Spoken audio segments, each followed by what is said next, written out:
I want to teach you how to become an expert communicator in under 11 minutes. Now, for more in-depth communication advice, click on the link down in the description below and join my community called the Top 3%. So let's get straight into it. In under 11 minutes, here we go. The first thing we must recognize is the importance in becoming a better communicator. Why bother? Why even try? Is it worth it? Is it worth it? And the answer is absolutely. I remember when I first consciously decided to improve my communication skills, I realized, first of all, how bad I was. When I was doing group presentations in school and I was fidgeting around and stuttering and unable to articulate myself in the way that I wanted, it affected my self-esteem. I felt bad about myself. Why can't I just get the words out that I need to get out? I want them to understand what I'm saying. I want them to buy into what I'm saying. So it frustrated me that I was a bad speaker. And maybe that's why you're watching this video, because you're tired of being on the other side, of being a bad speaker. Now, the good news is we can change this, but we must first of all recognize the power in improving.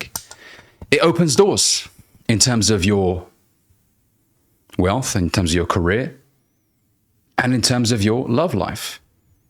We're always communicating to other people. And if you're a man who wants to attract the woman of his dreams into his life, it helps if you're able to articulate yourself in such a way that captivates her, that draws her in. Okay, so that's the first thing. The second thing is we have two first impressions. This is something that I learned from a very successful businessman when I was 20, 21. He told me there's two times that you set a first impression. The first one is in the way that you dress. And I hope you guys like the white suit that I'm wearing today. And the second time that you set an impression, a first impression, is when you speak. So being able to articulate yourself properly leaves an impression on people. If someone met you for the first time and they're standing in front of you and they're thinking, wow, this guy's able to really put his points across. He's got a commanding voice, a powerful voice. They'll walk away from that interaction thinking of you. And you will stay in their memory. You will be imprinted in their memory. You will. There are very few people that I can think of that have left a serious impression on me at networking events that I've met in the past. Not many people, and this is the thing. When you become an expert speaker, you will become a top 3% man. Not many men out there are able to articulate themselves in such a way that leaves an impression on people. So dress your best, absolutely. But also recognize that when you speak, you're also leaving an impression on people. The third point I want to discuss is communication types. Remember, communication is both verbal, meaning the words that come out of your mouth, and also nonverbal, in your body language. Now, I remember when I first started doing presentations in school, I was very fidgety. I didn't know what to do with my hands. My hands were in my pockets. I was looking down. I almost didn't want to be seen by everybody in front of me because I felt like they would see right through my inability, my lack of competence. So I was almost cowering away in the corner of the room, trying to be invisible. But that affects the way people perceive you, right? If you're standing with your hands in your pockets, people will think, well, the poor guy. You don't want sympathy. You want people to be like, wow, I'm taken back. This guy knows what he's saying. Look at his body language. He's standing straight. His posture's fantastic. He's looking around the room. Ladies and gentlemen, how many of you here, he's walking around, he's occupying space, which is a very powerful tip in communication. Take space. If you have a stage that you're walking on, walk around the stage. Don't just stand in the same spot. Obviously, if you're in a classroom and the space is limited, I'm not telling you to walk around the entire room, but stand and open yourself up. Ask people questions. How many of you here, by a show of hands, have heard of quantum mechanics before, whatever the topic is, right? Interact with the audience. Get them engaged in what you're saying. The next point is flow. Control the speed of the conversation. Slower usually signifies calmness and confidence, and it signifies that you know what you're talking about because you're not in a rush to get the words out. This is what speed does. Now look, you can use speed to your advantage, but usually when people are very nervous about having to speak in front of a group of people or on a webinar or whatever it is, they tend to speak very quickly because they want to just get it over and done with. I don't want to continue having this conversation. Or maybe it's because of a lack of preparation. You didn't prepare. And so you want to just try and get your bit done so someone else could take over. But when you speak slowly, it usually signifies that you are well informed on the topic that you're speaking about and that you're enjoying the conversation. And it's also going to reflect intelligence as well. And when I say this to people, they're a little bit taken back. What do you mean intelligence, Ali? Surely speaking can't really affect how people perceive your intelligence, can it? And absolutely it can. Because it shows that you're thinking about what you're saying. You're not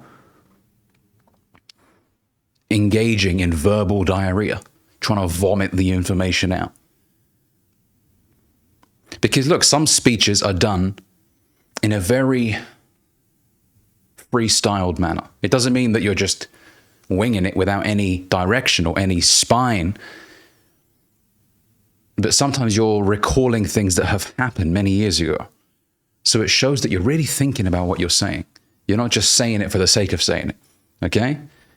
The next point is tonality. Tonality is basically the way you say what you say.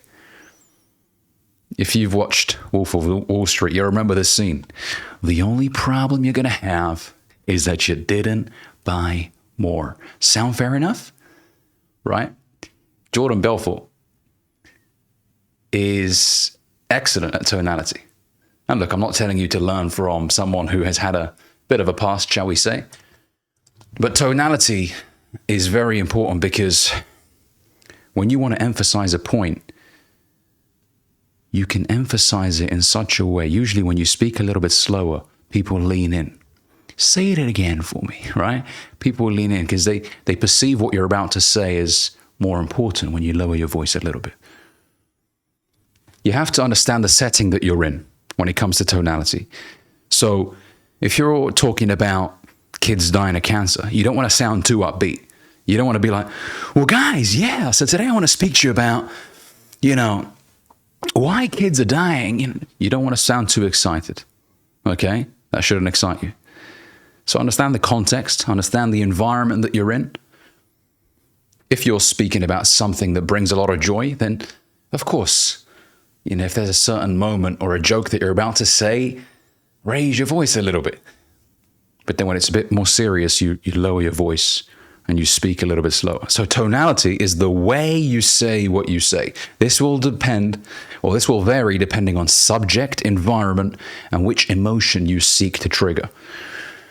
If you're talking about very serious topics, you don't want to be too upbeat.